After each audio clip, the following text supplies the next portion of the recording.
जी madam, क्या कहती हैं, क्या मुश्किलात हैं, पेट्रोल नहीं है?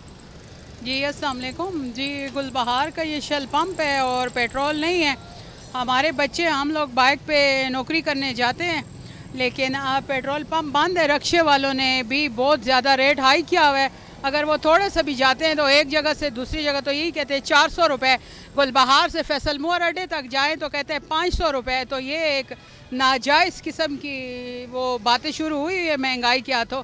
तो आप बताएंगे हम क्या करें। दूसरा ये कि जाता भी हो तो जनाने को देख के उससे रोटी भी, चावल भी, चीनी, आटा जो भी ख़रीदा होता है रक्शे वाला छीन लेता है। इस वक्त गुलबहार में ये शेल पंप के सामने जितने भी रक्शे वाले हैं वो रोटी के चोर हैं।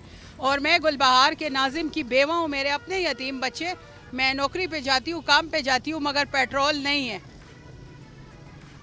हाँ जी बिल्कुल, जैसा कि आपने सुना कि जहाँ पर शहरियों को मुश्किलात का सामना है, ख़वातीन जो हैं